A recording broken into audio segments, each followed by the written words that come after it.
What's going on, everybody? Happy Tuesday, as I like to call it, New Comic Book Day Eve. I always am about to say, oh, and what if Eve or a show, but there's nothing. As we all know, this Friday, big day. I hope everybody wakes up early and gets on their eBay because it's just going to be flooded with a lot of stuff. Of course, it's Disney Day week. I hope that makes sense. But anyway, we're not here to talk about that because I'm sure there's going to be a lot of Instagram, a lot of social media, a lot of YouTube stuff happening in the next couple of days with, leaked stuff or things that are about to happen for Disney Day. So with that said, we got a good segment today, a good show. Keys I'd still like to collect. Well, I'd love to collect them, but keys that you should still be investing in rather. We're joined by a special guest. So that is exciting. Always appreciative when this gentleman joins on because I know I take away from his, $2 million unboxings or his $3 million unboxings and things like that. You guys all know who it is. So hopefully you guys have a warm welcome for him when he comes on. First up, though, let's bring in the first amigo, Mr. Comic Kingpins himself, 7 p.m. Easterns, not Easterns, on Mondays, but it is Mr. FaceTime. What's going on, man? What's going on, bro? Can't complain. That D3, man, I really wish they would push that shit back like a month. Just a month would be cool. You know what? I thought it was like the worst time. I thought it was a week late. Like I was in 2 weeks. I didn't think it was this week. Yeah. If they pushed it back like another, like a month, it'd just be a little better because this is starting. I mean, I get why they don't, because this is getting to be into like, the Christmas buying season and everything like that. But, we're talking comics here. So I don't really want to be trying to buy comic book keys while I'm trying to buy fucking Christmas presents.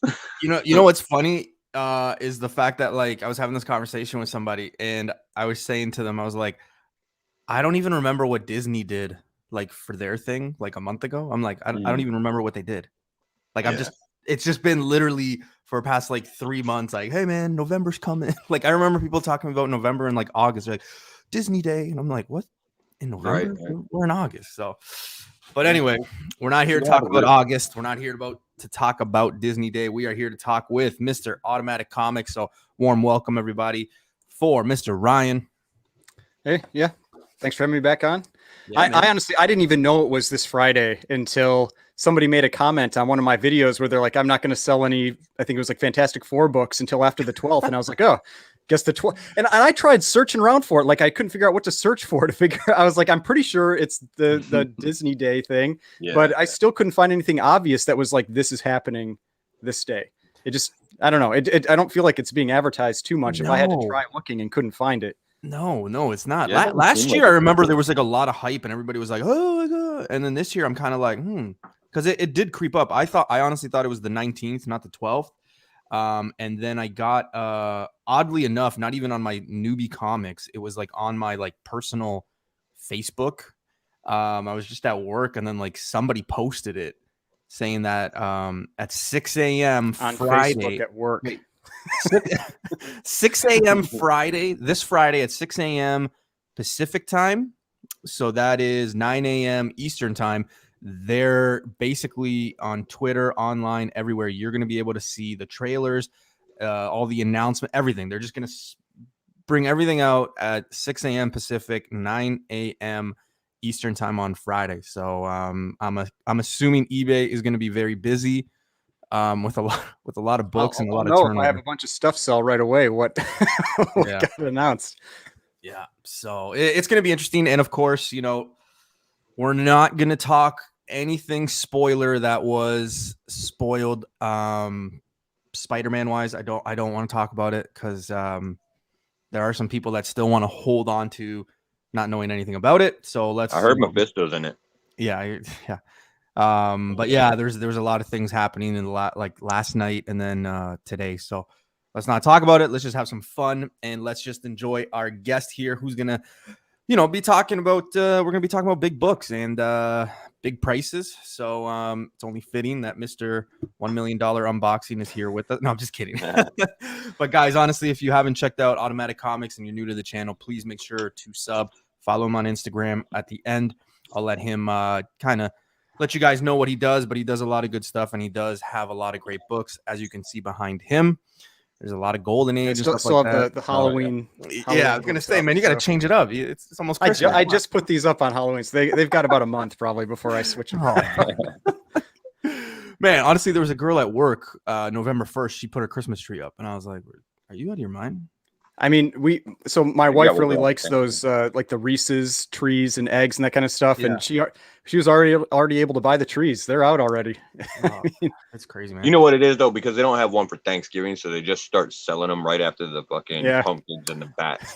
Yeah, and that's right, the thing I forget. That's the thing I forget about the U.S. too, is your Thanksgiving. Like, that's so weird to me that like nobody counts it. You know, I mean, like basically it's Christmas even bigger. Like, I know we're going off topic here, but isn't Thanksgiving way bigger in the U.S. than Christmas? No. Oh, no.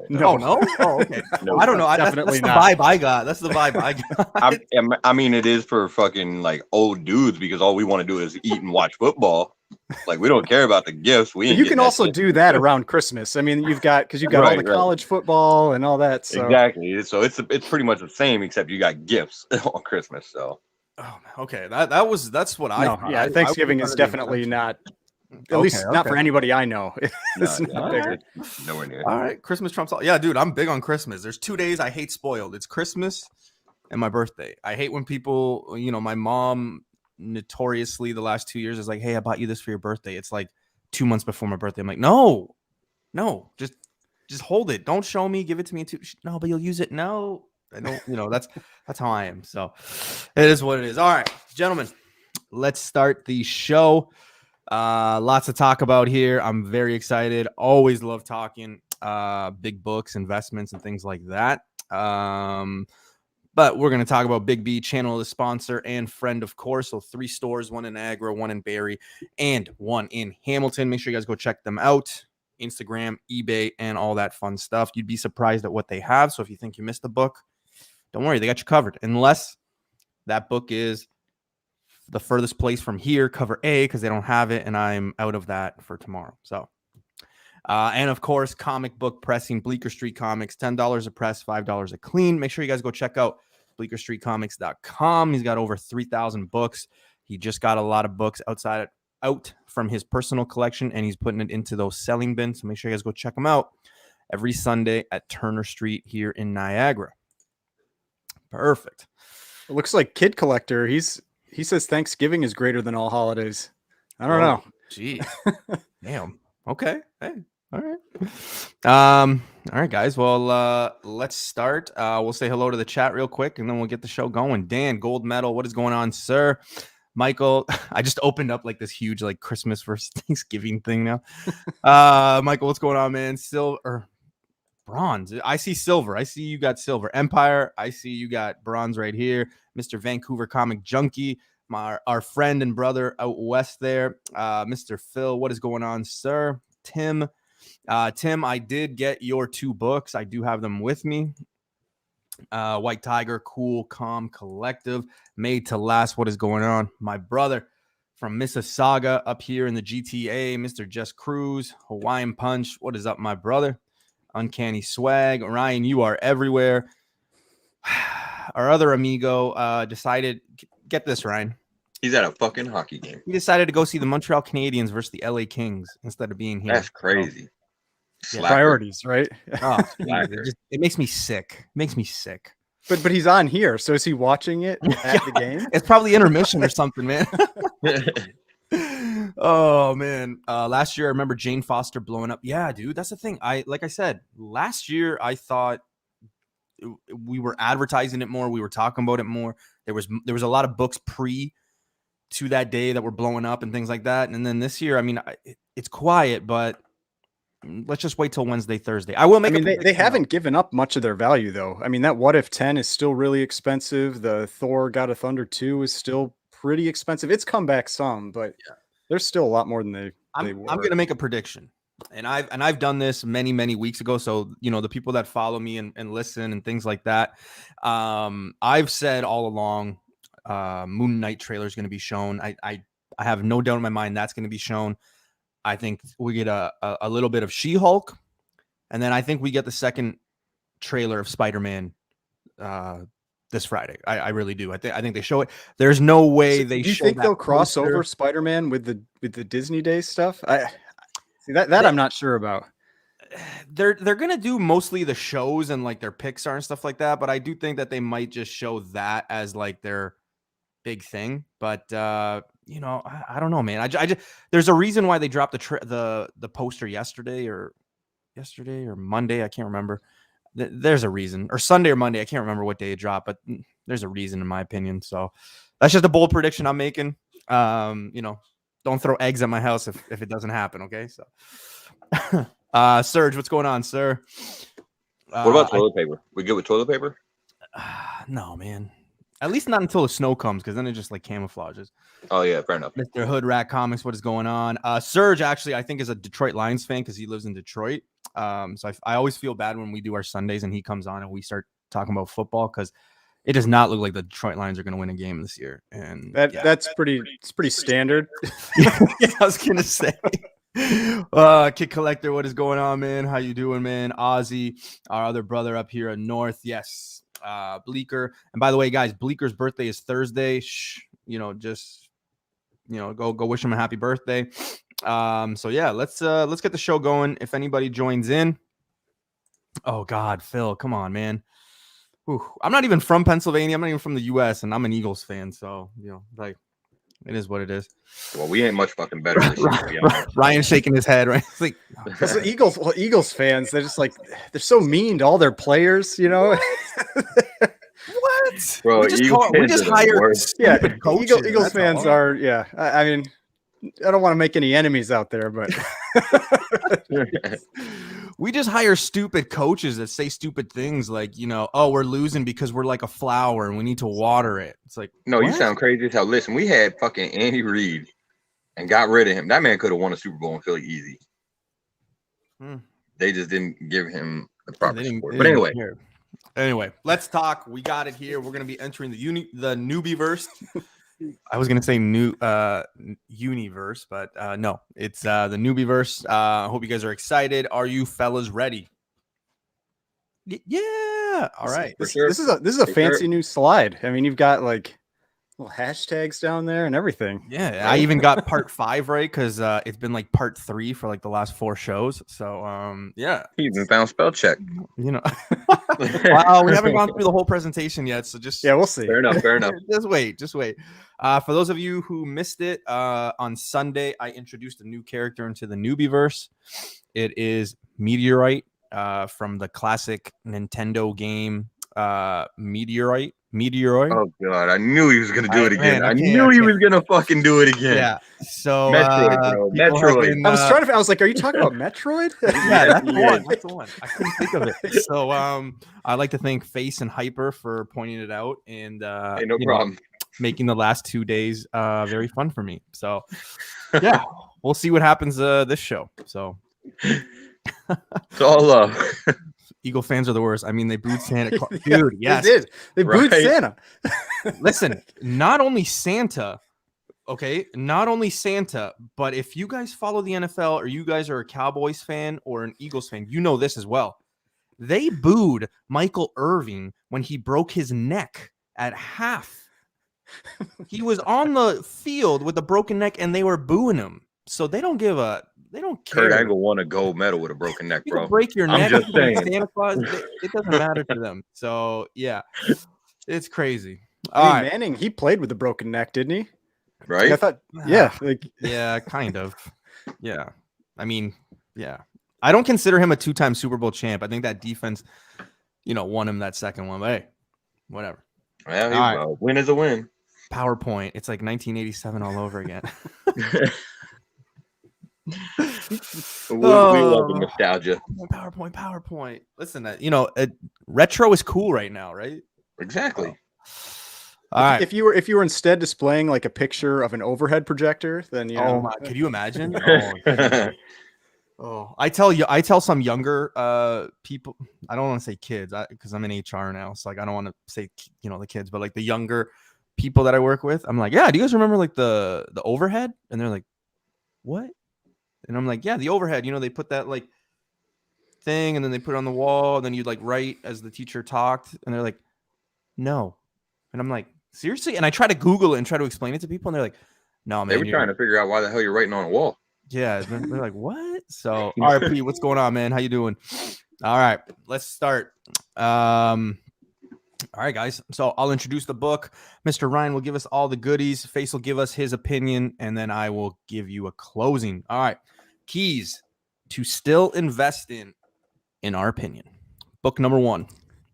We got Vampirella number 1. It's a classic cover. Ryan loves this book. And Ryan, I believe you, I was going to say you own a few of them, but Halloween just passed. My wife keeps she a couple times she has told me to put it away because I have it up on the wall back there. I was like, hey, it's not just men that like this book. This is a popular book for men and women. So, for men and women like it. Hey, like comic book bombshell on Instagram. It's like her favorite character. So that's true. Well, let us get the numbers. And on eBay, there was only 2 sales that I could pull up. So we got a 6.5 that sold for 1,600 Canadian just a few weeks ago, and then a 9.0 sold for 4,500 Canadian in September.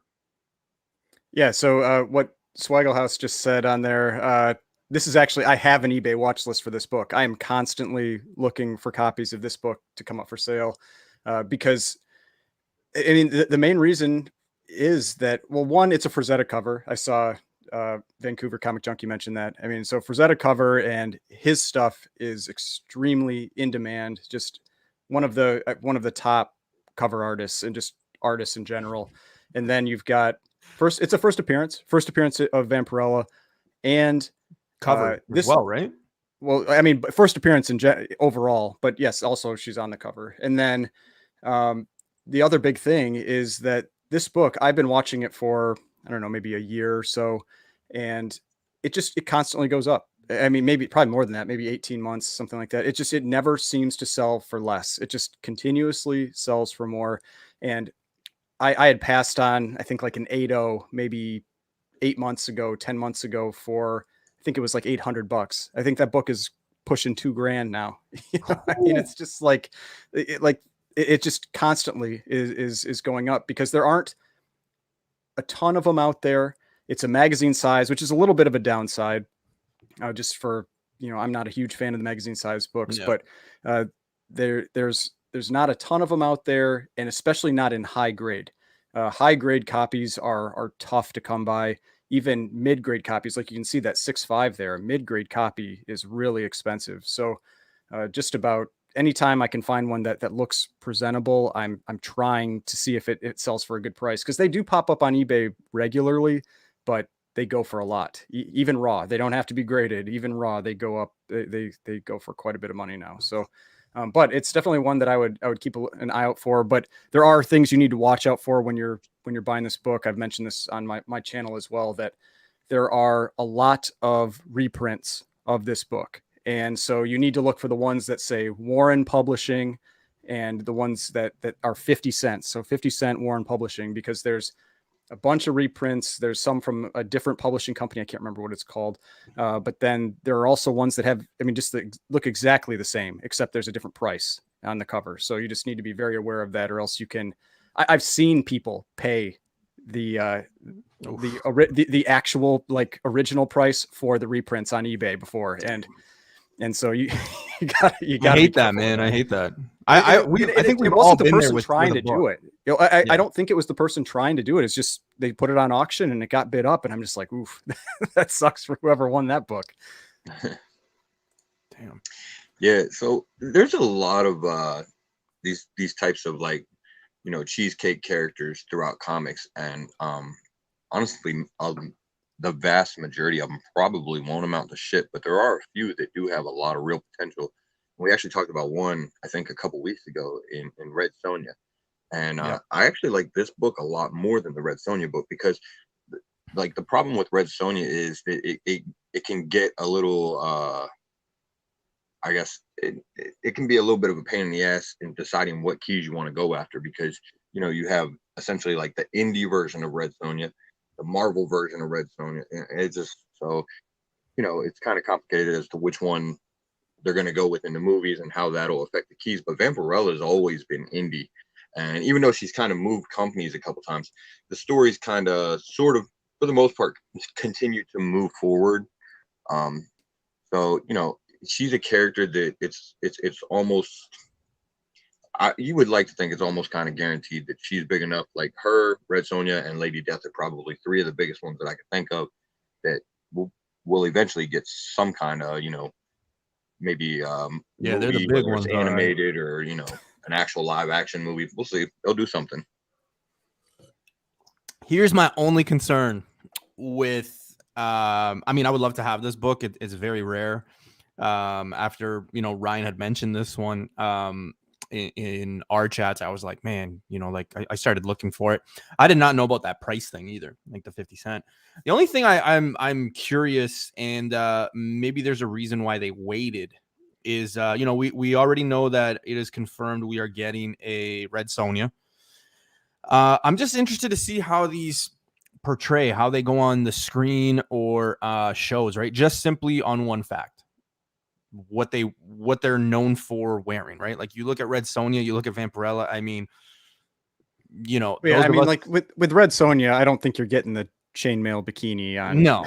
But I was gonna say, some of us you'll get a have been to, variation like, of it. say gentlemen's clubs. I mean, that's basically what they're wearing. So like, it's just gonna be interesting to see what kind of way they go, because they do have to, like we are talking about a general audience. They're trying to captivate. Like look at what happened with Eternals, right? Like that sex scene and things like that they're talking about, right? Like it's just one of those things that they're probably going to try to avoid. So I think that once Red Sonja comes, people, in studios see how they can do it and things like that. I think you'll see Vampirella. I think you'll see, Shauna, the She-Devil and things like that. So it's going to be very interesting to see what happens.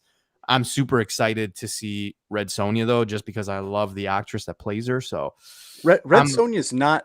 That's not Disney though, right? That's a different company. That's a Disney. Yeah. That's a different company. Yeah. Yeah, but they have. I thought somebody else owned the rights to Conan and then Red Sonja. Well, Conan. So Conan's weird because I think he's in public domain now, which is why they have like the Conan series at Marvel, and then like the Sumerian comes out from Ablaze.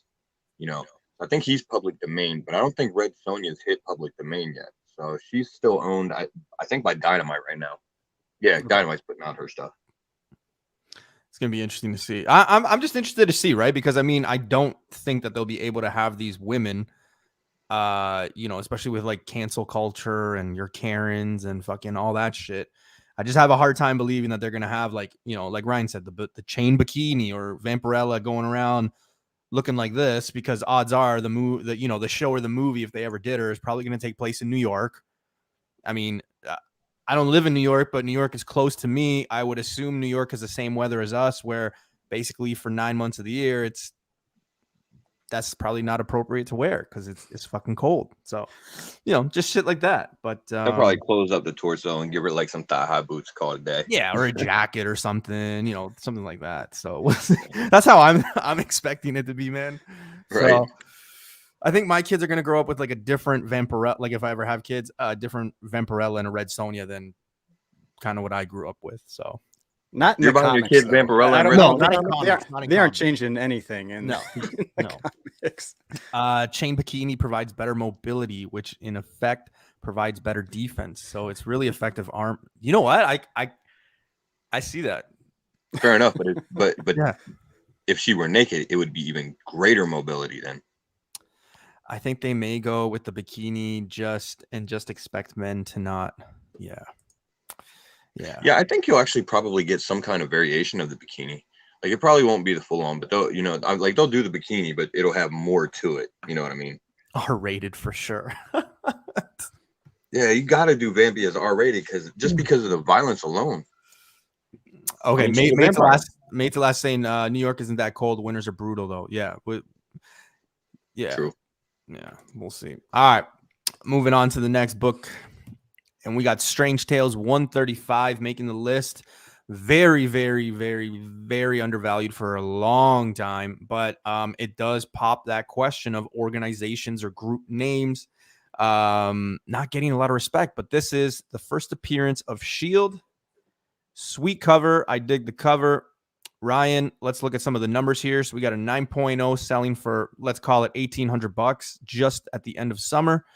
4 days prior to that, or 5 days prior to that, an 8.0 sold for $1,100. And then you see the list going that big jump from 7.0 to 8.0 there, because a 7.0 is basically $600. You're looking at getting 1 point for basically what, 6, so almost like $700 there. So that's a big jump. What? I mean, for me personally, I'm not sure I'd put too much into this into this book. I maybe go against it on this one, just because I feel like we've probably seen a lot of what we're going to see with Shield.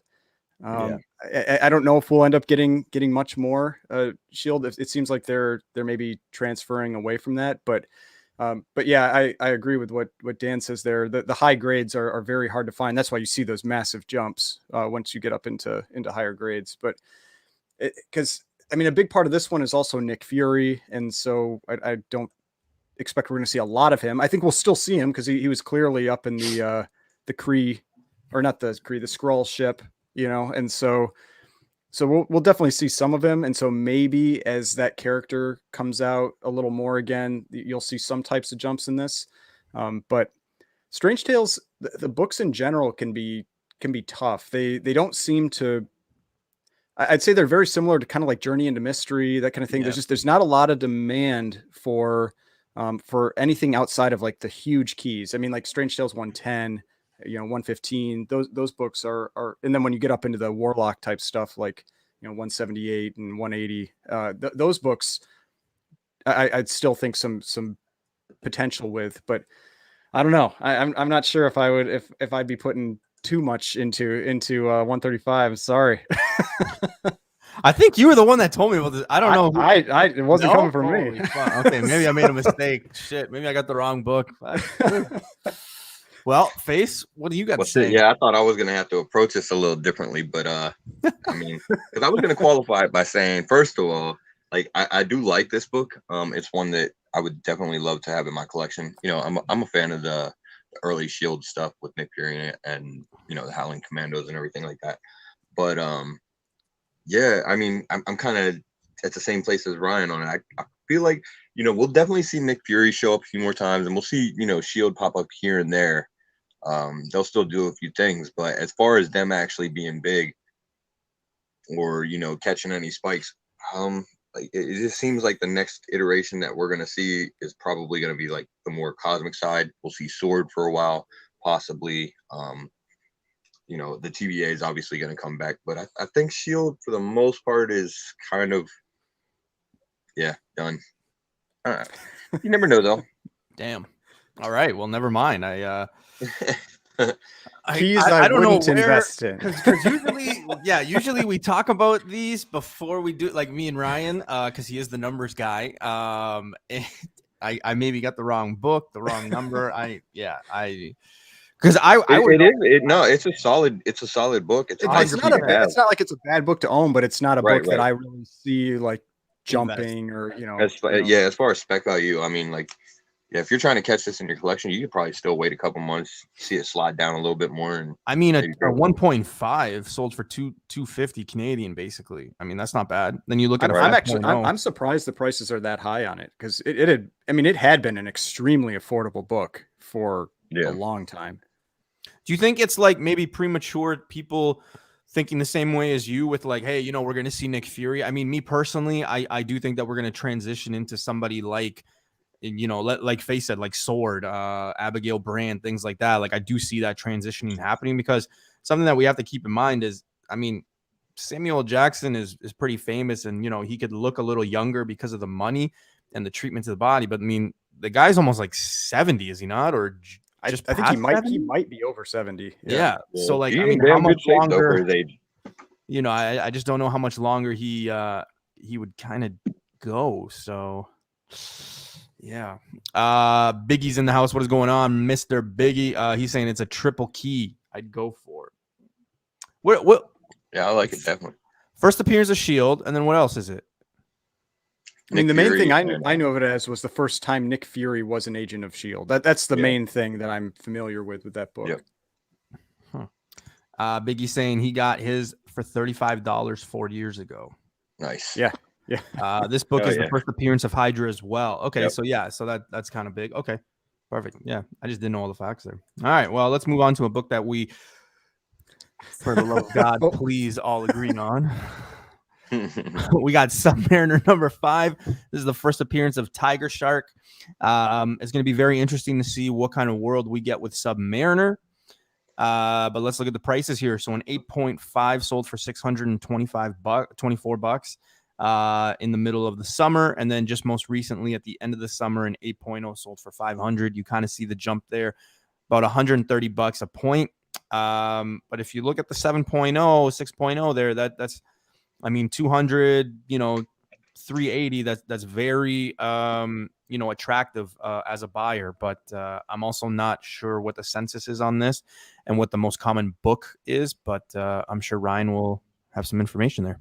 Yeah, so this is definitely one that I did recommend. I like this book. It's it's Buscema cover art, and I think he did some awesome covers in the Submariner run. Submariner 6 is actually one of my favorite covers in general. And I don't know if I'm hearing feedback. Are you hearing that? No. Okay. All right. Maybe it's just me. All right. So, but yeah, I love the cover. Love the covers around this time period. It's actually kind of like a throwback to kind of like some golden age good girl art type covers with the woman on the front with him, and then Submariner jumping in the background to save her. But I think anything that's a key around Submariner right now is worthwhile to pick up if you can get them for kind of like a reasonable price, for an affordable price. And this book is actually pretty affordable when you start getting down into mid grades. I mean, you can look at that like 200 Canadian for a 6.0, and obviously even less than that when you get down into the 5s and 4s. And so pretty affordable book in the grand scheme of things for one of Submariner's bigger villains, especially when there's a lot of expectation that Submariner is going to show up in the MCU. So I think picking up villains related to him that have the potential to be used are they're good books to get. And I think it's a great book to own regardless. I like the books there are a number of books I like from this run, specifically 1, 5, and 6. And which one's the black one? Is that 8? I think those are all great books in the early run that I would recommend going after. This is just one of those. 8 is the one where he's fighting Thing, is it not? Thing. Yeah. I'm almost certain that's 8. Yeah. So this is pretty much like just a dude dressed in a shark outfit, and I feel like if Marvel, a tiger shark. Right. I'm pretty sure the fin is part of his body. But like, I feel like if Marvel doesn't portray him that way, they've got no balls. Like, just not, because that's exactly how they need to make him show up, man. He's a fucking great character. Well, there we go. I really hope they Johnny bring Dakota. him in the first. Yeah, like I hope they bring him in the first Namor movie. I love this cover too, man. It's an awesome cover, and this really isn't too expensive, for one of those like sort of early Namor keys. I mean, because they're not exactly easy to find either. So I used to have I think it was like a 9.2 that I sold, and I sold that and it was like $800 or $900. I mean, for a 9.2 Silver Age book, like it's not that much. Whenabouts did you sell that book, Ryan? The 9.2? Maybe 3 months ago, something like that. Okay. Damn. I think you're absolutely right. And obviously Johnny Dakota is going to love this book. But yeah, I think anything Submariner, I think you kind of have to look at it like Dan said, like he's had most of the collection, and it wasn't a money thing, right? Like it didn't really gander a lot of money. It didn't really, Submariner for a long time. Even now, like I still don't think that, it's got a lot of love or respect. I mean, we kind of live in one of those worlds, and I've been saying this about Moon Knight for a long time. Like we knew Moon Knight was coming, but until maybe this Friday when we get possibly a trailer, as I'm probably counting on it, you're going to see a lot of Moon Knight books just explode. Even though people right now could probably get them, or a month ago could get them, right? Like until it's in our face and we see proof, like we have a hard time believing. And I think all the stuff with Submariner is going to fall into that category too. I mean, for Submariner stuff, I mean, I find it all the time. Flea markets, garage sales, antique shops, like they have long boxes upon long boxes of his later runs aren't worth much. No, this later runs are worth nothing. What's the dude? Oh man, shit! What is his name? He was in one of the Fast and Furious movies. He was Jason Statham's brother. And there, Luke I want to say it's Luke something or other. Nah, Jason Statham has a brother in Fast and Furious. Oh, you know what I'm talking about. I can't remember what the actor's name is. Yeah, I can't remember the actor's name either, but I know who you're talking really about. want him to fucking be Namor though. Like he'd be perfect for it. Oh, he was in Lord of the Rings too. No, I'm hearing Keanu Reeves. I mean The Hobbit. I'm sure it's Keanu Reeves. Yeah. Nah, come on, no, not fucking Keanu Reeves for Namor. No, yeah, man. For every character. For every character. Any character that comes. Nobody is gonna buy Keanu Reeves being an asshole. Oh my god, it's not gonna happen. Man, just wait until what's a character that we can make fun? Like, just wait until Dupe. Oh god, Keys is gonna love that. You know, like just wait until they're like, hey, Dupe might come into the MCU. Oh, fucking Keanu Reeves is wearing a green sweater. He's playing Dupe. Like, just it's stupid shit like that. It's Luke Evans. I don't think Keanu's got the body for Dupe. That's his name, Luke Evans. Yeah, there we go, Luke Evans. Yep. Yeah, he would be a pretty good one. Yeah. The Captain Kraken first appearance is criminally cheap. Which what number is that, Specsman? I'm not too familiar with the numbers. Like I know like 1 through 10 basically. Maybe 1 through 9. I know 50, and I know like 33 is obviously very popular. A lot of people are picking up 33. That was the first appearance of. Is that the Namorita? Like I know that one's. Yeah. Like I think cover. that's it. Yeah. Like Nowhere Bound. What's going on? Or something like that. So Ryan, you're what you're telling us here in the Newbie Verse is this is still a very good book. If you're, obviously, I mean, if you want it for the PC, I mean, it's basically like anything, right? Grab it at whatever grade you want. But I mean, as an investment side, I mean, you would still be okay buying an 8.0 and 8.5 at these prices. Yeah. I think everything Submariner is extremely cheap compared to what it will be if that character does ultimately get used. So and that's the other thing. And that's why one of the things I always kind of like preach on my channel is if you buy the bigger keys, then even if that event doesn't happen, say they don't use him, people still want those books. People still want Submariner 1, Submariner 8, Submariner 5. You can still sell them. You're not going to be like stuck with that book in a long box, that kind of thing. And so that's why I'm always comfortable recommending books like this, as long as you're within reason when you're going. Yeah, I mean, whenever I recommend a book, I don't mean like go out and pay whatever somebody wants for it. It's like, be reasonable with what prices are, that kind of thing. But they're never all that risky to own when you're buying what are considered, at least, keys, major keys, reasonable books like this, like keys like this. Yeah, I mean, you figure this book is basically sitting at this price with, I mean, little to no real spec out there as far as him actually showing up, other than that one little Easter egg we got for Atlantis, the map and and everything like that.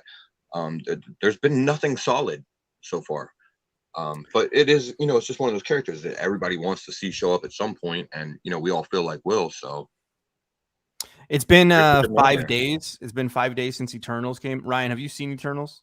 No, I haven't. I might go see it this weekend. We'll see. Oh, geez. Okay, never mind.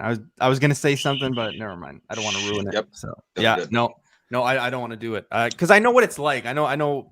So I'll let it. But I mean, come on, Ryan. Jeez, you got a YouTube channel. We're talking investing, and you got to see these movies like the day of release. Okay? I still don't like going around crowds, so I'm waiting until I can go see it when there's like hardly anybody. Like we still have restrictions.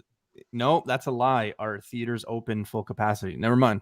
Like Shang-Chi, we saw that, and it was literally me, my wife, and my parents were the only people. They lost money filming that or showing that movie to us. Specsman is saying we know we are getting Namor as long as he has an MCU presence. These books will be spec'd on, so it doesn't really even matter if they show up. It's true. It's true. I've always said too, though, you know, like we can know that a character is coming, but until boom, you know, like for, you know, perfect example, Adam Warlock, right? I mean, Guardians of the Galaxy 2 came out what, years ago? 2016, I think, 2015, maybe 16. Yeah, something like Somewhere that. around there. So, you know, we got the Cocoon and all that. You know, we knew we were going to get an Adam Warlock. And the, you know, the books just stayed like that until, you know, what, like a month, 2 months ago when Will Poulter, I think that's how you say it. His name was announced and confirmed as the character, and then it blew up, right? Like we knew the character's coming. It was in a movie, but yet people still were like, "Nah, we'll get it." You know, like you fall into that, you know, we'll get it later, right? And I think with Submariner, you have a perfect opportunity right here because there's not many keys in it to just pick them up. This one being one of the biggest ones, so we'll see. Well, and speaking of Warlock, I would say you'll still have chances to buy that book or his keys for, I think, decent prices. I mean, so he's not actually going to be in the movie or a trailer for a while still. So you just, I mean, yeah, they spiked right when that announcement came out. They'll go back down.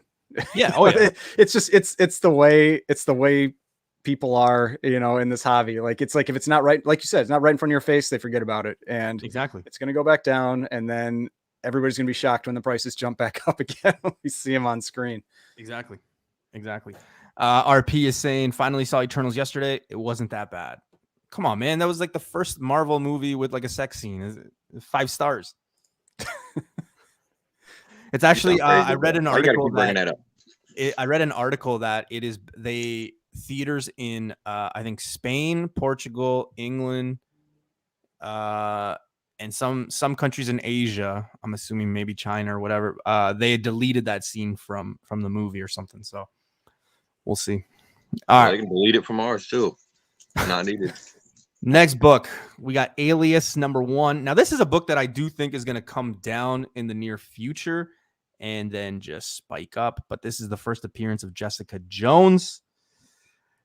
Yeah, I've actually been trying to pick up a copy of this book recently because I just feel like it's come back down so much from where it was, and I don't know. I feel like there's a good chance we're going to see this character again, just like with Luke Cage and Iron Fist and all of that. And so picking up those types of keys again, I don't think there's a lot of risk in buying them especially if you can find them at discounts to recent highs. That's what I'm always kind of talking about. Is like find them at discounts to recent highs, and then you've got some protection on the book for where you bought it. And if they do end up ultimately bringing this character back, bringing the Defenders back, anything like that, then I mean, they're just going to go up.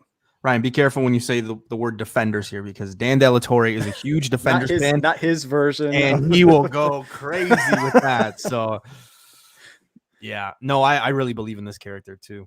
Face, before I get you, I know that Serge had a few questions and I kind of passed them. So I'm just going to highlight this one real quick. But Serge is asking, if we can't get the major key of the first volume, should we go after major keys in the second and third volumes? I mean, if you're talking about in Submariner, I don't really know if there are any major keys in second and third. No.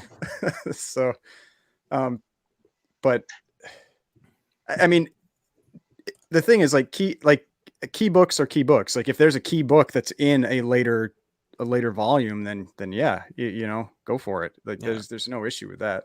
There's going to be minor keys throughout any. I mean, you could look at Fantastic Four, X-Men, Amazing Spider-Man, like any run. They have minor keys, and you can pick those up for pretty much nothing. But it just depends, right? I mean, I think it's always important to know, like, you know, what your financial situation is, obviously, and like how much you want to spend and what you're comfortable spending, but never settle or just be like, fuck it, I'm just going to go over budget, or, you know, just buy a book just for the sake of it, right? I always say the perfect example, you know, like if you're gonna buy, what's a good one? $1,000 book, but your major grail is like say 1,800. I mean, why wouldn't you just wait to buy your major one at 18 instead of, you know, losing out and buying 1,000, right? Just something like that, but we'll see. Well, and the other thing is, and I think I maybe saw Swaggelhaus mention this on his channel, but it's something that I mentioned on mine a number of times when I do like these top 10 videos and things where I talk about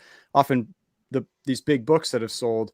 but I always give, or usually give, recommendations for alternatives, you know, because you'll generally find that these related keys, even if it costs less percent wise, they tend to move in tandem. And so you may have the second appearance is cost 10 times less than the first appearance, but it also goes up by 50% when that character shows up. So if your goal is to have something related to that character, you can definitely go for those related keys, and you will generally see similar moves in price. Yeah, I think it's funny that you say that, because you know, I know Swaggle does that, and I know you do, and you know, on my end here, I always say, you know, cover your bases. And I don't know if it's like the Latin thing in me, you know, the baseball metaphor, but like I always talk about covering your bases and getting the next best thing, right? Like, so you look at a book like this, and you're like, oh shoot, you know, okay, do I really want to spend $440? Okay, what's the next best thing, right? So then you start looking at like, okay, second appearance, like you said, or cameo, or origin, or for solo, and things like that. And if you're looking at it from, say, an investment side, right? Because like me, I'll be honest, I like to let the hobby pay for itself, right? If you knew Walmart was selling iPhone 13s for $100, you can't tell me you're not going to tell your family to go and pick up 10 and, you know, make some money off of it, right? And same thing. But that's something that I always talk about too, is, you know, covering your bases and getting the next best thing, just to, you know, making it all, you know, kind of well for yourself, you know, like take care of, you know, what you got going.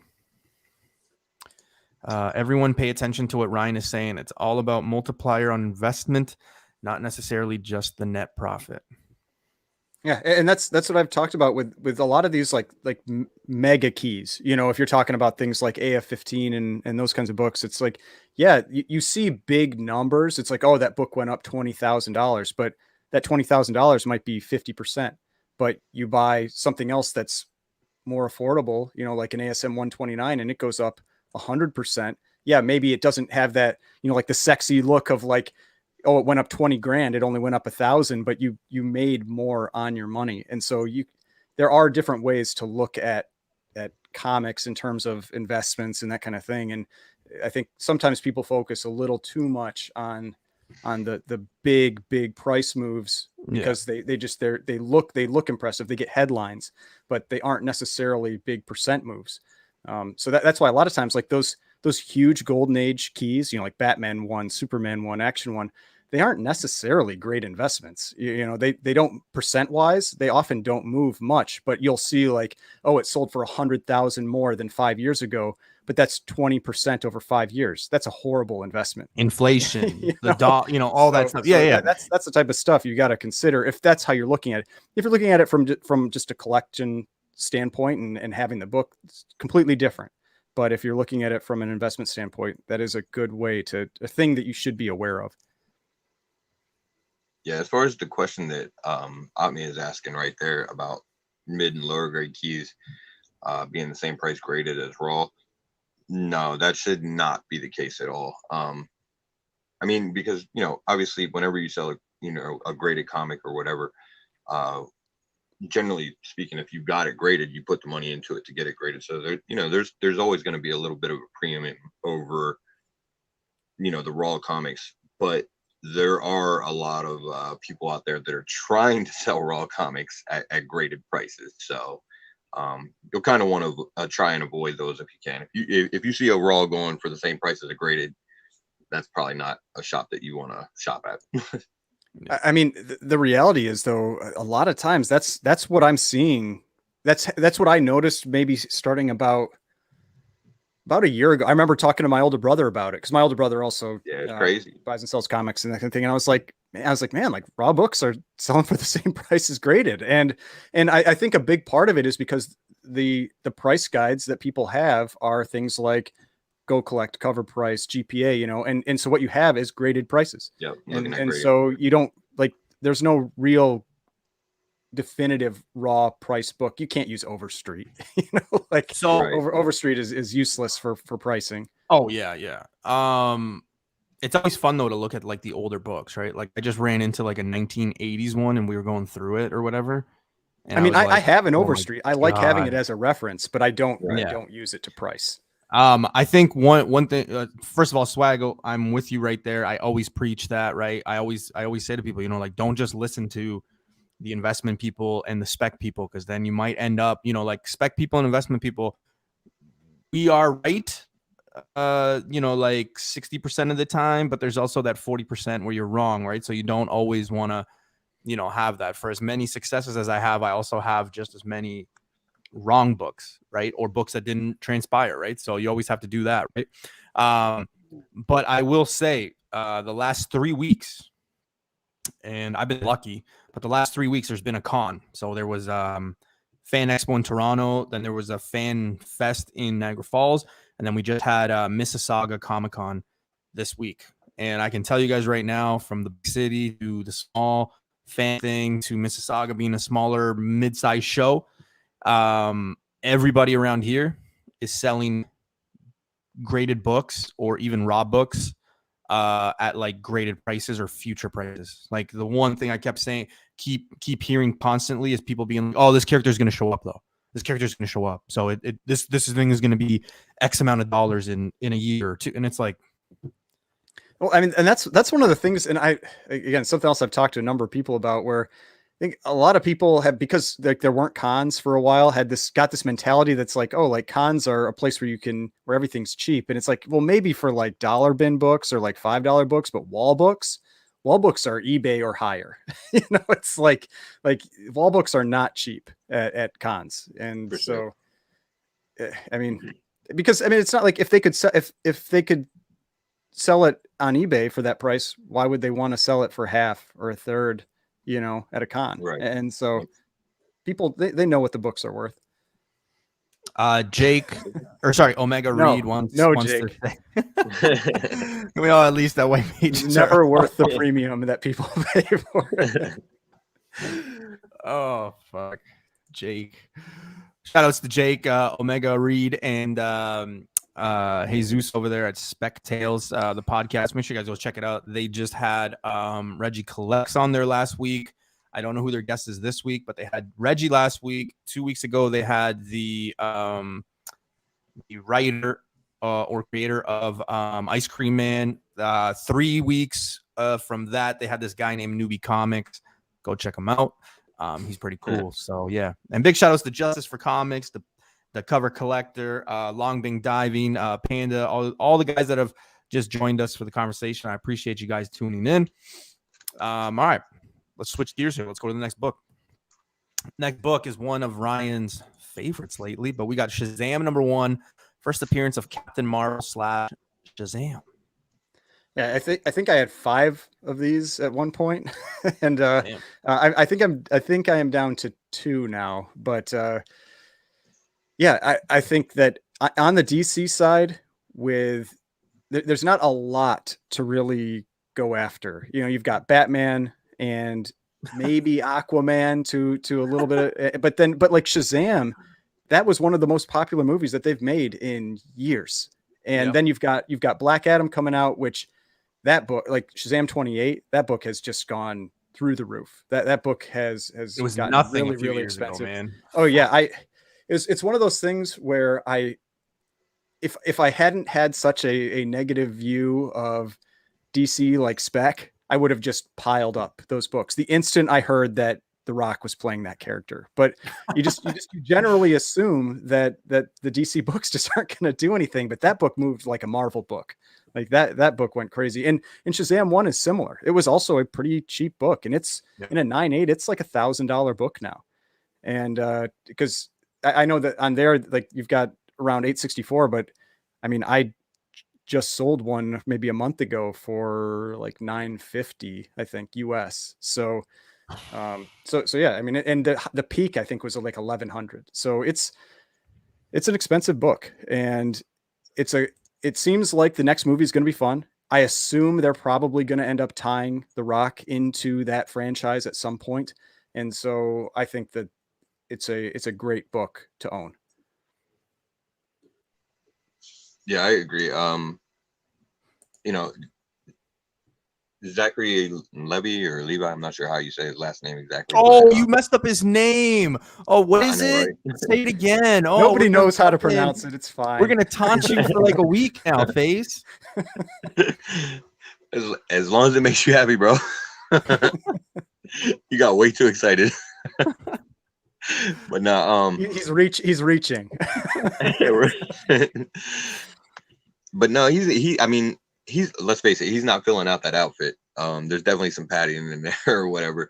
So, that being said, he's probably got some longevity to play that character, so he's not going anywhere. And as soon as they cross over with Black Adam, The Rock, you're going to see another pretty good spike in this book.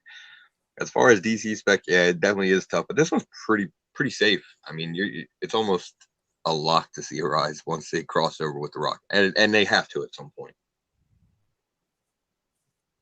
And you got a question here. So Dan is saying, Ryan, you're DC guy. What's your opinion on buying DC Presents 26? First, New Teen Titans, which is Cyborg, Raven, Starfire, Robin, and I can't remember the rest. Well, Beast Boy, but Beast Boy's first appearance is in a different book. Yeah, that's in. I used to have this book. Doom Patrol I bought it for 99 or something like that. Yep. Yeah. That one I DC Presents 26 was a very common book a few years ago. I remember having a few copies. I sold my 9.6 to the same guy that I sold my Fantastic 452. The I've had a couple copies of it over the last year or two, that I bought. It's heating up. A lot of people are talking about that book again. So I kind of have bought it on the cycles around the show. When it's like when it's off season, I end up finding it for cheap, and then when it's season comes back, I end up selling it. I mean, I like the Teen Titans. I love the cartoon. I as an adult, I still love that cartoon, and so that's why I've actually bought some of those books, as well as that. I'm blanking on the number. Brave and the Bold, like 40 something or 50 something, whatever. But the first appearance of the old Teen Titans. But yeah, no, I mean, I think it's a good book to buy, but I would not buy it into the teeth of the Titans show. It's one of those books I think that will get up to around $1,000 and then it drops back down to around 600 and just kind of cycles like that with that show. Big shout out to AOA, by the way. I love this comment. Newbie doesn't mess up a name. He savagely butchers a name awesomely. That's pretty accurate. Thank you. But yeah, as far as the DC Presents, I mean, you would really like to think that they're going to be able to do something decent with the DC universe at some point, and would hope that the Titans would be a part of it. But man, it's like they don't know where to fucking start. They really just don't. So who knows? The show's not bad. It's definitely a different take on them, and yeah, like Ryan said, you can definitely find these books a lot cheaper in the off seasons. So there's some value there. I think this is going to jump again once that we get closer to, like, say, another trailer. I know Black Adam is probably going to steal the show, but there's still going to be a little bit of meat on the bone on this one as well. And obviously, if Black Adam does very well and it works, well, guess what? That just means a project for Shazam, or he joins, Justice League or whatever, the crossovers and things like that. So there is a lot of meat on the bone still. There are, some cheap copies out there. So, just keep your eyes open because you never know. It's a very common book. Imagine having to be him standing next to The Rock. The Rock is like, he's right? Like, oh, you don't need to CGI me. I'll just be Lou Ferrigno basically in the Hulk. Right. just get enormous. I mean, even with fake muscles, there's no way he's going to be anywhere near the size of The Rock in that movie. I mean, he's a monster. It's gonna be a lopsided fight. it's gonna be interesting to see. Even the trailer though, for like what we got for Black Adam, like it was just interesting because I just kept thinking I liked it. I liked that they didn't give anything away and they basically show him killing someone. I mean, it's like okay, so he's got the evil side and it's gonna have that dark twist like the first one, right? Like still had that dark twist. So do you guys remember when like David Arquette went into like fucking wrestling and won a championship or some shit like that? No, I do not remember that. Yeah, so like this is an actual thing at some point. David Arquette went into professional wrestling. They legit gave him a fucking championship. I feel like that's what the Rock and Shazam fight's gonna be like when we finally see it. That's what it's gonna look like. Him winning that championship. Oh God. All right, next book, and it's one of my favorites, but it's Thor 168. Fitting that the slide is black and purple, because so is this book.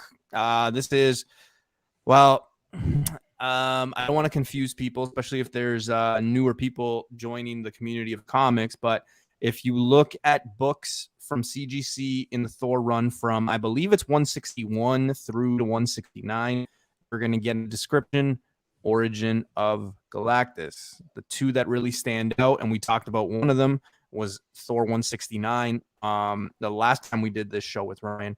Now we're going to be talking about 168. They're just very iconic, very classic Galactus covers, and that's why they're the two that most people go for. But Ryan, let's look at some of the prices here, and crazy jumps. But we got a 9.0 at basically, let's call it $1,000, and then you got nothing until a 5.5 for $230. What do you think? Yeah, I mean, yeah. So we talked about Thor 169 last time. I like the cover of 169 a lot more. I think it's an awesome cover. I don't know if you've got yours there with you right now. Yeah. But nice. So yeah, awesome cover. And then, but this one is the more expensive book. This one is definitely pricier than 169, but it's like anything that we talk about with these alternatives to the big keys. I mean, Fantastic Four 48 and 49, the first stands the cameo and first appearance of Galactus. First is 49, like first full. Yeah. And so those are obviously very expensive books outside of a lot of people's budgets, because you're going to be spending for 48, almost $1,000 for any copy. 49, you can get it for a little under $1,000, but not a lot under that. And so these are books that, like you can see there. I mean, a lower grade copy, mid-grade copy, $100 to $200. That's the type of book where you're still probably going to see the same type of movement in price if Galactus does show up.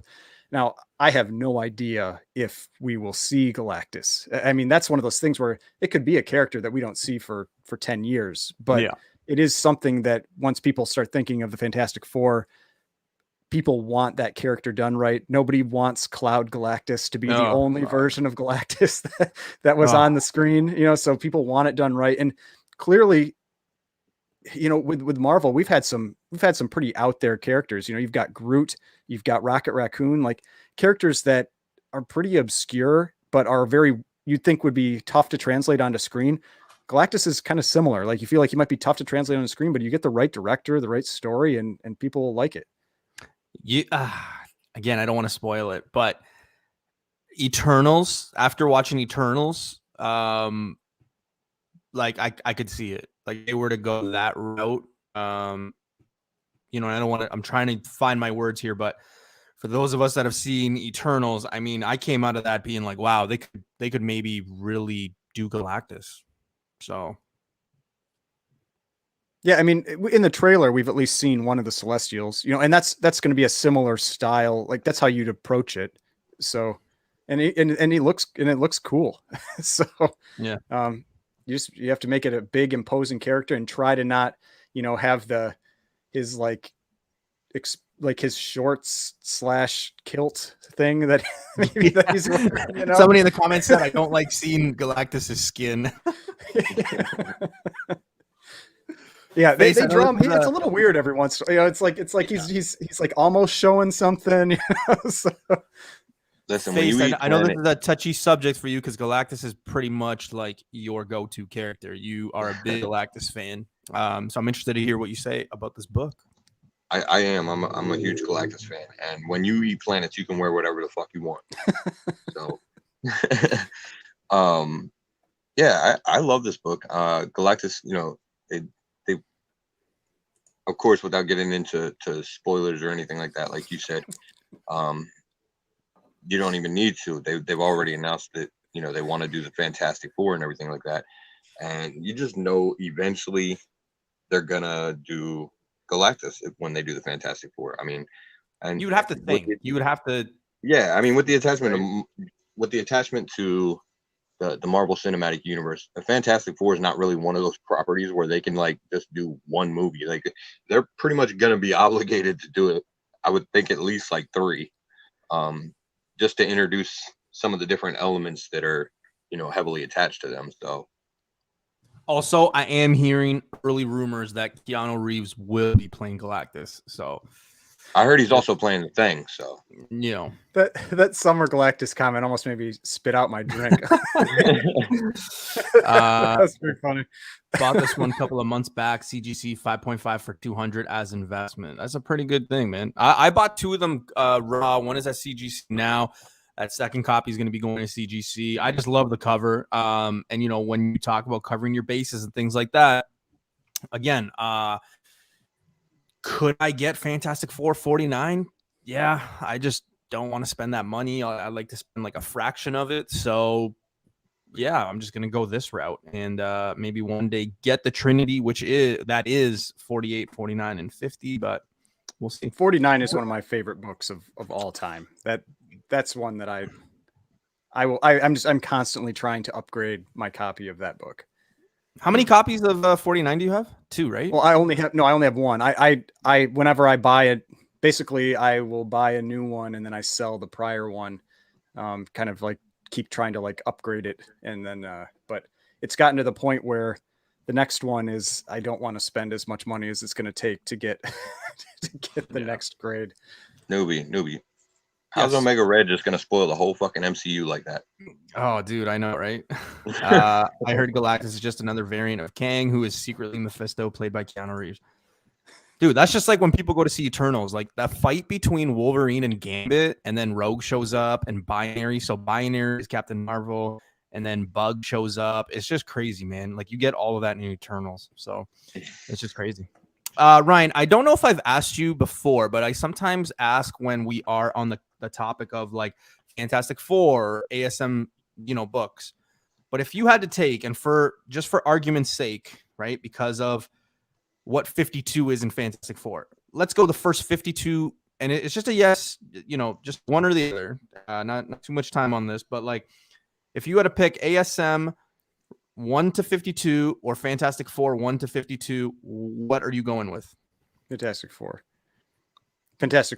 It's not even a question to me. Yeah. Okay. Face. I think I asked you this a lot, but what's your answer again? Yeah, Fantastic Four. Yeah, okay. All right. I sometimes get people that are like, "What? You're out of your mind." I'm like, I don't think it's so. super dense with keys. I mean, Like it's like I would put ASM as the number 2. You know, if you're gonna say like what is the best like first set of books like that, it's like to me it's Fantastic Four then ASM, because ASM, I mean, yeah, you've got issues 1 through 20 are just stacked, but then it's not a lot until you've got 31, and then you've got 41 and 50. You know, it gets really light as you get later on, whereas Fantastic Four has some big stuff throughout that whole time. Yep. Okay, perfect. All right.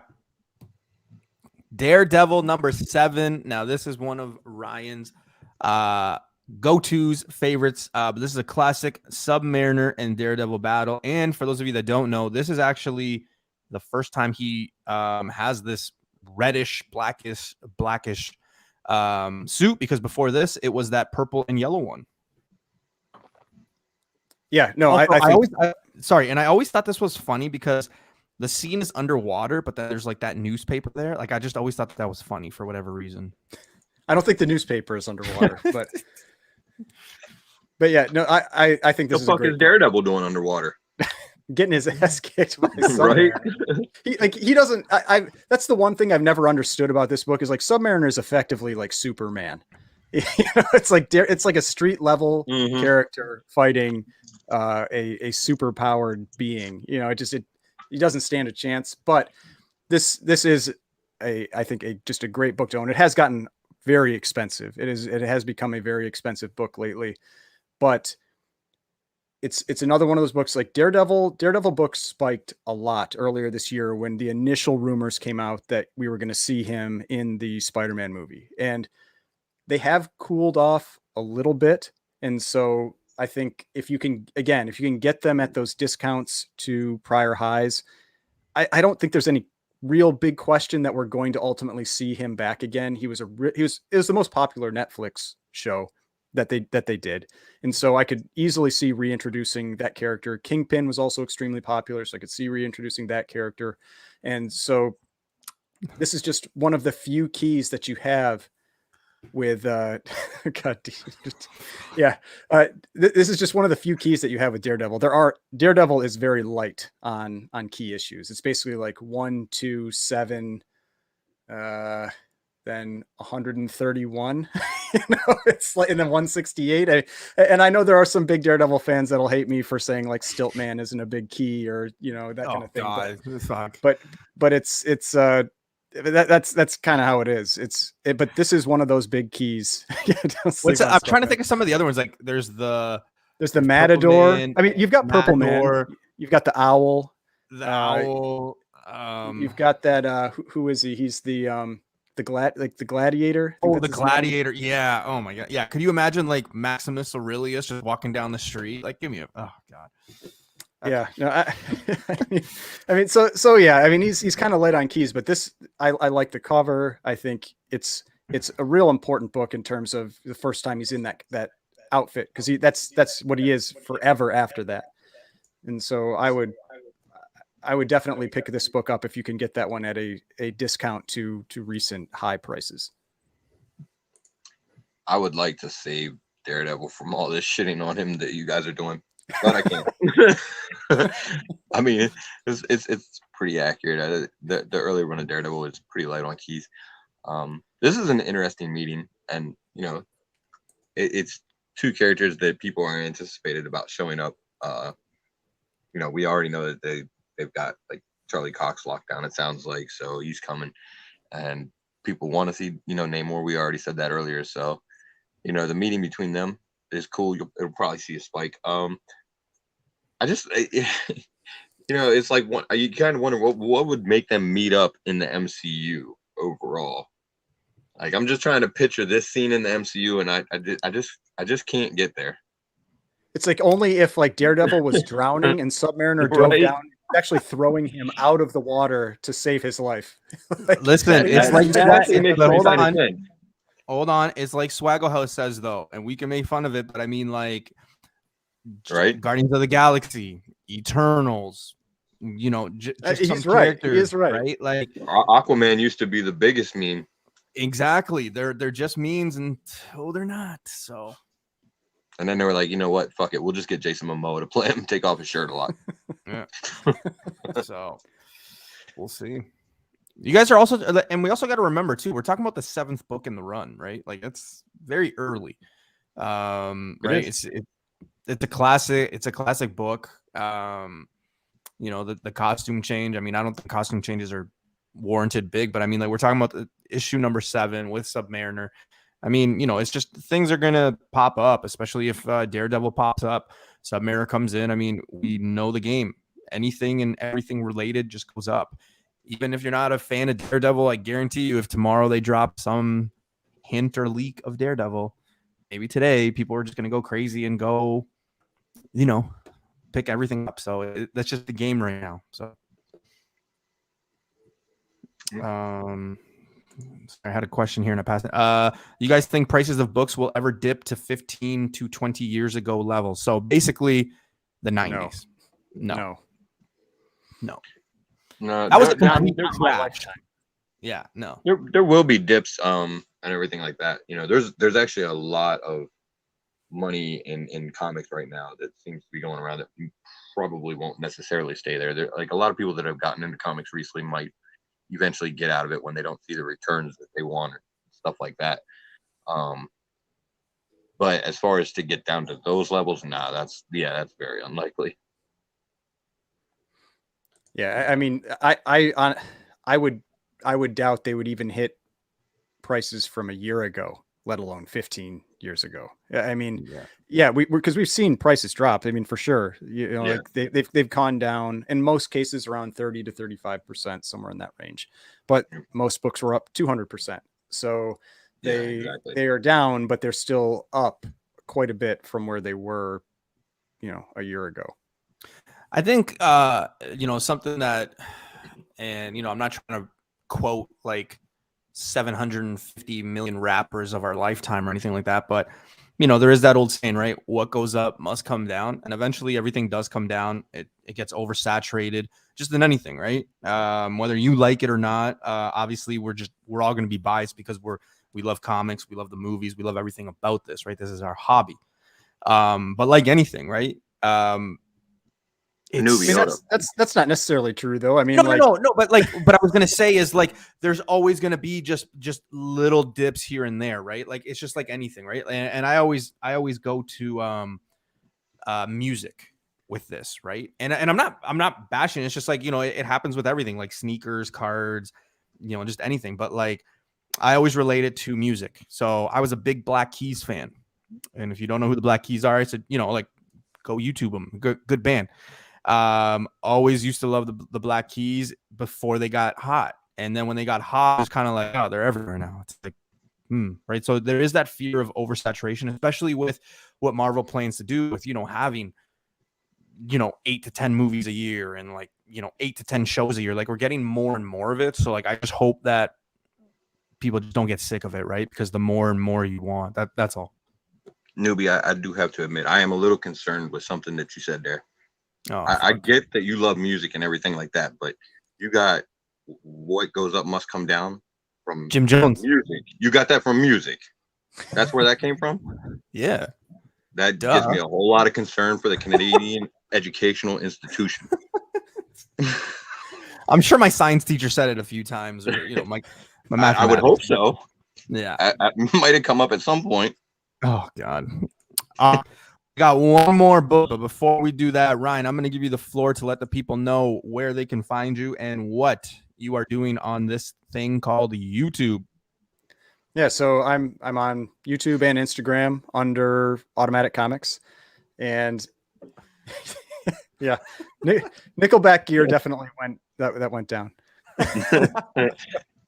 Devaluation. Wow. But yeah, I on Instagram I post all the time, and on YouTube I put out generally 3 videos per week. So there's always stuff out there.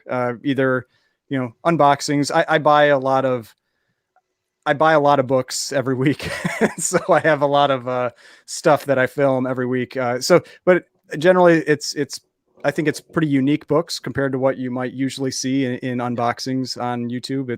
I buy a lot of keys that include, going back into the golden age and that kind of thing too. So definitely, if you want to see some cool books as well as some more unique books that maybe you haven't seen before, I'd recommend checking it out. Cause that's actually how I started getting into those books. Is it was following people on Instagram and then them showing these books that I had never seen before. And I was like, man, like those are awesome. And so I started looking for them. And so that's part of why I like to do it. Cause I think that it, helps kind of expose some of these other books that maybe you don't see all that often.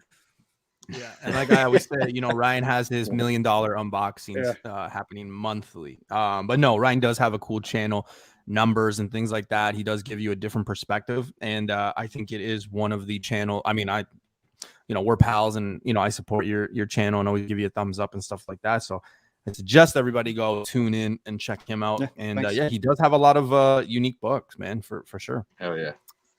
Face, I'll give you the floor before we get to the last book as well, just to save you a breath. Comic Kingpins, Monday, 7 p.m. Eastern time. You and the fellas, but what do you got coming up so the people know? Hell yeah. So appreciate that. So let's see. What do we got coming up this week? Man, we were just talking about this last night too, and so yeah, actually I was drawing a blank there for a second. I completely forgot what we had going on this week, but we're actually dropping the first episode of one of our new shows, the retrospect, this week on Previously On, so everybody can check that out and see what it's about.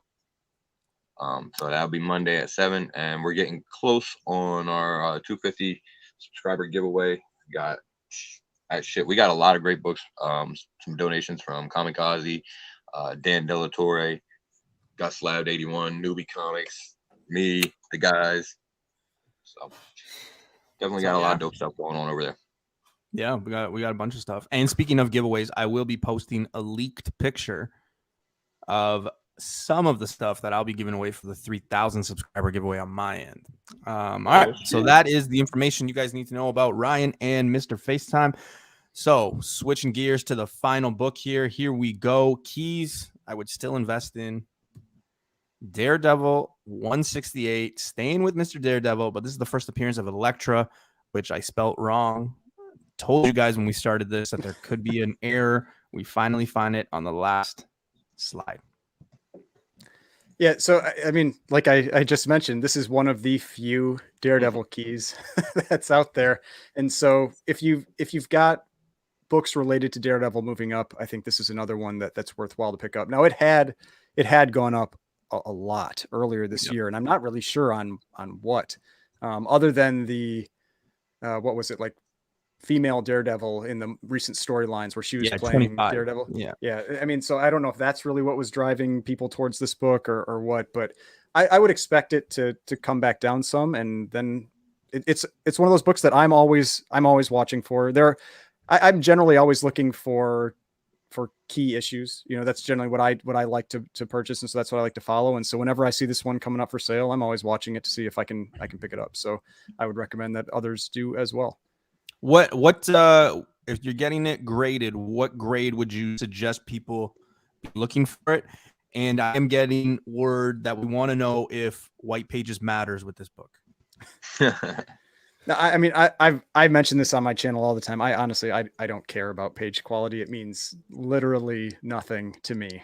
So I have brittle page books. I have white page books. I am well aware that white pages can command a premium, but I have also bought white page books for well below what other books have sold for. So it's not a guaranteed thing. That's why I don't really think too much on white pages. Just my get on my podium. But yeah, for this book, that's one of the things actually where this one, similar to 131, it carries a decent amount of value in all grades. So you can pick this up even in a lower kind of like a mid. It's a relatively modern book, you know, but a lower to mid grade, and you can still have a lot of value. Yeah, it can still have a lot of value in that book. So I like to aim for the 9s when I'm picking up books that are, you know, bronze, copper type era, but this is one that you could easily get this book in the 6s or 7s, kind of like a mid grade, and you still have a great book. So since we're talking about the white pages thing, I'm going to actually go ahead and throw this out there for you guys, because I'm a little confused on something. We actually just recently got a copy, a signed copy of Batman Superman 1 from the most recent run. It was a store exclusive. It was some kind of points giveaway thing that they were doing or whatever. So they sent us this book slabbed, right? And I'm looking at it. It's 9/8 white pages, and it just got me curious. So I pulled out my copy and I flipped through it, and every fucking page is color all the way across the page. There's no white. There's no white. It's yeah. I don't even know how they would. I mean, unless they were maybe like looking at with modern books, I feel like they almost just default will give it white pages. Right? Like there's really just no white borders on moderns for the most part. Like, so I'm just curious why they even still bother to put that on there on the moderns anyway. Other than I do remember there was in a three men in a basement. Roger, he got a book back that was modern that came back off white to white, and he's like, "What the hell is this?" Like, yeah, you have to wonder why. Like, what how did that caused that? How did it age enough to like, was somebody keeping it like in the just like on the sun? Like, what was going on? But yeah, no, yeah, I mean, you have to wonder sometimes, like with that, right? Like, it's like how, but well, I mean, that's one of the things I kind of joke, like, grading is hard enough for a lot of people. You know, if you're talking about, like, do you think how many people can look at an off white to white and a white page copy and be like, oh yeah, that's the white pages one, you know, like that's why I don't really put much into it. Right. But as far as this book, I mean, I want to say there was some kind of an announcement earlier this year where like Marvel signed Charlie Cox and Kristen Ritter. but there is that there is that, like Spexman was saying. I was gonna say it, but I thought it was a rumor, but apparently it's going. But like, Elektra's gonna have like her own show apparently coming in January, and we're getting introduced to like Echo and Hawkeye and things like that. So we are getting a few characters in this Daredevil. Yeah, I knew Echo was getting a show. I didn't. Yeah, I knew Echo was getting a show. I'm sure on Friday we'll probably hear a bit more about it. So yeah, but that's kind of what made it spike a little bit more. Yeah, I mean, knowing that they got Charlie Cox coming back, where Daredevil goes, Elektra eventually follows. So has to. Yeah, because I mean, 131 has been getting pricey too, and I think that's just all those, like, he doesn't have a ton of like big villains, and so right. But you know what's interesting with Daredevil is, it's actually interesting that you bring up Bullseye, is the fact that Lady Bullseye is getting a lot of heat, right? Like the newer Daredevil issue 1. It's because she was in that Hit Monkey show or thing, wasn't she? Wasn't that why that one spiked? Yeah, I think they did show her on that or something like that. Yeah, I thought she was in the Hit Monkey trailer. I can't remember. Which is weird though, because it doesn't have any attachment to the MCU. Since it's Hulu, apparently. What Ryan, I don't know if I've ever asked you, and I know we're off topic here in a way. But what is your expectation or your thoughts on the character that is Echo? I mean that is very modern for me. so I don't have a lot of expectation. I know that her first appearance is that Daredevil 9. I think it's Daredevil 9. I still try to make sure I know what the keys are so I can recognize them, but I think I'm just looking forward to the show. I'm looking forward to the Hawkeye show, and so we'll see if it's any good. I just generally like stuff that's like content that's fun, content that this is something new to watch, something new that's entertaining. So I generally trust Marvel to do a good job. They make great action content, and I think sometimes people look for too much, like they're asking for too much with some of these shows. It's like it's a superhero show, it's a superhero movie. It's supposed to be just like fun, some comedy thrown in, some action. If it's got that, I'm all for it. Yeah. Echo's got a really good chance though. I mean, she sort of, I know it's probably a horrible way to say it, but she kind of like checks off all the boxes on like, what makes can make a really popular character. First, she's a badass female character. She's got a great character design. She has like she has a disability, but she's making it, an advantage for her. She's gonna be out there kicking the shit out of people. Like she's one of those characters that you would think is just bound to succeed. But of course, it's all going to come down to the story they give her, because we've seen them fuck up easier characters to succeed with too. So, but that you need to have at least some decent writing and directing, and all that. Her character design is dope though, so people love that.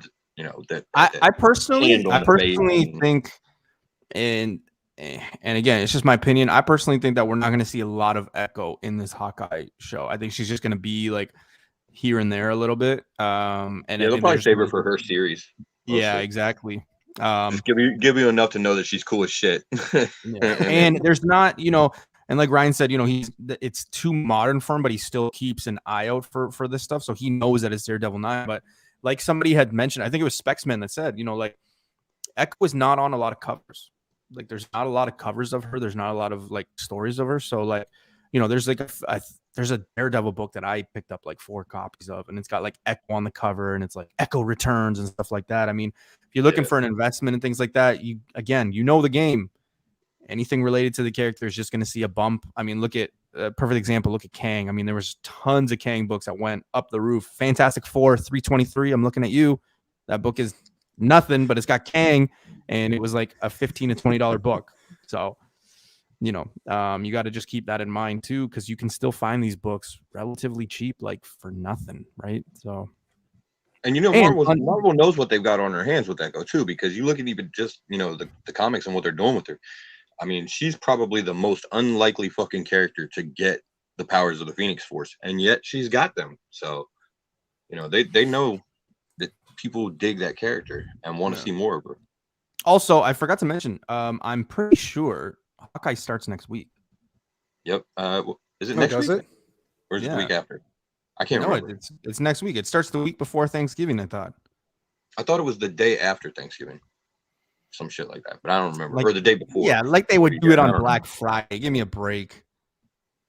Well, I don't know. We'll see. Yeah. People already be awake. Daredevil 11, 50 through 55. Yeah, that's true. Yeah. I found 50, 52, and 53. I found a bunch of those. 53 is the big one. That's the origin of her and the storyline of like when Kingpin kills her family or something like that, I think. If I'm not mistaken. I remember somebody telling me that. So we'll see. All right, guys. That is the show. We will have Ryan back on in the future for when we do this show again and other shows, of course. Ryan, I just want to thank you for, spending an hour and a half with us. Yeah, man. It's always fun talking. Face, I can tell by your face you were excited to have Ryan on the show and you were just pumped to go today. Always. So thank you so much for tuning in, everybody. The chat was live. A lot of questions and things like that. I apologize if I didn't answer a lot of questions. I know there was a lot of questions coming in and out, so I apologize. But again, guys, make sure you guys go check out Ryan Automatic Comics. There's the handle right there. Follow him on Instagram and YouTube. Face and the boys at Comic Kingpins on Mondays at 7 p.m. And of course, yours truly. Make sure you guys go check out my new videos and stuff like that. I got about 6 haul videos that I got, hunts that I have coming up. I heard you just got a pretty big book back. Yeah, you did. 7 months at CGC, 7 months, but that still blows my mind for a recasing. Like, oh man, don't even. That's crazy. Like I was saying, like I had one. It took 3 days. 3 days for recasing. That drives me nuts, dude. When you messaged me that, I literally did one of the where I just dropped my phone. I'm like, what the fuck? Like, how? I would have been calling them like every day if I was you. I'd be like, what is going on? Like, oh yeah, don't get me started. I'm just happy it's back, right? And then like people like people like Chris are like, oh man, you should like crack it now and like press it and I'm like, for what? I'm not gonna have this book. Like, never see it again. I literally bought the book, had it in my house for like 3 days, and then it shipped. That's as long as I had it in my house. Now I literally had it for the last like 3-4 days. Like it's been at my house for a week now officially, and I've owned the book for like 9 months. You're paying the maximum price regardless, so you might as well hold on to it for a while. So yeah, it is what it is. But yeah, go guys, check out that video if you haven't of my Grail. You can kind of see it right here. I kind of want to show it off now that it's there. It's just under Iron Man 1 because Iron Man is 1 and this guy is 2. But yeah, and you guys will catch us on Sunday at 9:35 p.m. Eastern time. New Comic Book Day spec and news.